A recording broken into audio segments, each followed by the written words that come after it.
Now, slightly over 2,000 young Kenyans are seeking employment or started enterprises after graduating from empowerment programs in the Kenyan capital last week. Kenya's head of state presided over that graduation of the Mckinsey-supported Generation Kenya and the KCB-supported Tujiajiri program. KCB is one of Kenya's largest commercial banks. It's getting more involved, a lot more hands-on in equipping young Kenyans with the skills they need to start and run a business successfully. The KCB initiative is branded as Tujiajiri, that's Swahili for Let's Create Employment. The bank will be investing $500 million into this program. It aims to create 2.5 million jobs in East Africa's largest economy in 5 years. Right then, let's figure out exactly how all of this will work. Jane Wong is the director of the KCB Foundation. She's with me in studio right now. Thank you. Thank you. This is very, very ambitious. There are lots of moving parts here. So walk us through the highlights here. What's the split between funding short-term training programs and the capital that will go into investing in these businesses these young people will be creating? Okay, the Tujiajiri program is in 3 stages. And stage 1 is where we are first and foremost skilling. And in skilling, basically what it is we are doing is giving scholarship to young people to go to vocational training centers in especially 6 areas.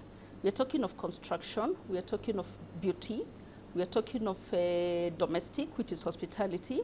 We are talking of agriculture because 2/3 of our population lives in the rural area. We are talking of automobile, and then we are talking of ICT, IT as it cuts across. And so stage 1, we are saying, let's first give them the skill. And in that space, we have, with the 2,138 that we've had since January, we've invested about, it's about 100 million shillings. And so basically they go for classes 6 months, and after 6 months, they graduate. And that's what it is we saw last Friday, 1,000 of them graduating. Then stage 2 is where now we help them establish businesses along the skill that they, that they went ahead and undertook. So the bank will also be putting capital into those businesses? Absolutely. Yeah. And so basically, so stage 2, the businesses that we'll be starting the salons, garages, for those ones who did mechanics, we are talking of things like cleaning companies, for those who went to Italy and did housekeeping. We are talking of small catering, cake shops and all that, for those who went to Italy and did catering. Now, that's where we asset finance them, and we give them a working capital. And then we incubate the businesses for 12 months, just to make sure that they're seeded. Let's just step back a bit. We know the cash can come in through KCB, the bank, in terms of asset financing. But when we talk about providing capital, especially for investing into these enterprises, is there a separate vehicle for that? Because, I mean, presumably you're giving these young people either debt or equity. Yes. Yeah. I mean, we'll be giving them debt, we'll be giving them loans, we'll be financing them, for the startup. Because ideally is where we are saying, we have so many people doing the training, but so what after the training? So what after you have gone to school and trained as a mechanic? Somebody needs to help you start a garage. And if you're starting a garage, you need tools of trade. If people are not going to equip you with resources for tools of trade, once again, we have just done a half-baked job. And so in stage 2, therefore, is where we are saying we'll give them the asset financing for the tools of trade. If it's a mechanic, what do they need? They need that toolbox. And so that's a toolbox we are saying we shall give you a loan to buy that. All right, let's look at this from a different perspective, because a lot of the things that, as I understand it, the skills that these candidates are learning, you're paying for them to learn at whatever tertiary institution of their choice. But why not go to the like in our case for universities, the Commission for Higher Education, right? The University Commission that's in charge of approving curricula, because more often than not, employers will say, my problem with graduates is that they don't have the skills I require. I mean, it would have, in theory, a much wider impact if you actually tackle curricula instead of telling graduates, okay, we'll fund you, but then you guys pick whatever you want to learn.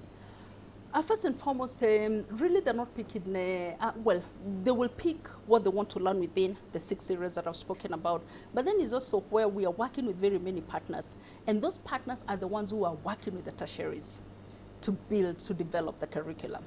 So what it is I'm doing for, as a foundation is give that scholarship to take you to NIVTC, say National Industrial Vocational Training Center, but someone else is building the capacity of NIVTC. And the reason why we are focusing on that is why we are saying you have a lot of young people who may want to go to the vocational training centers, but they don't have money. They can't afford the school fees. And so we said, instead of all of us focusing on high school scholarships, let us now start focusing on the vocational training centers in terms of giving them, scholarships to those institutions. But as we do that, one of the things we are doing therefore is resuscitating those polytechnics. And as we resuscitate them, government and other development partners start building, working now with the curriculum. Because what it is we have done is to create demand for that service of the vocational training center. But after they graduate is where we are saying it will not make any sense to leave them. Now let's help them start. All right, so essentially it's an end-to-end. It's an end-to-end. Right, Brilliant. one last question for you. Yeah. These numbers are extraordinarily ambitious. 2.5 million jobs over 5 years is roughly 500,000 jobs a year. Last year, according to KNBS numbers, this economy created 841,000 jobs. The year before that, 742,000. Yeah.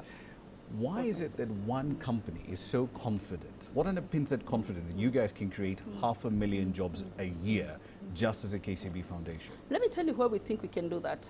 We are using our branch network. We have about 250 branches all over the country, even without going, to the region. Now, when you look at it, if I'm taking, even assume I'm taking 100,000 young people through the program, 100,000 divide by 250 branches, you realize that those are only 400 businesses. And because I'm using a branch network, I'm working with the micro bankers who are spread out in 47 counties. Right there is where you're saying 400 businesses for a micro banker is not anything. As a matter of fact, maybe that micro banker has a target of 4,000 businesses. And that's why we are saying, if we get partners to come on board and partner with us, that is not ambitious when you think about it, because we are using that whole branch network. It's a whole infrastructure laid out there. And really, essentially, when you look at it, we're just sweating that asset because it's already there. It's just doing things in a very systematic way. All right, we'll leave it there for the time being. Jane Mwangi, Director, KCB Foundation. Thank you very much for your time. Thank you so much.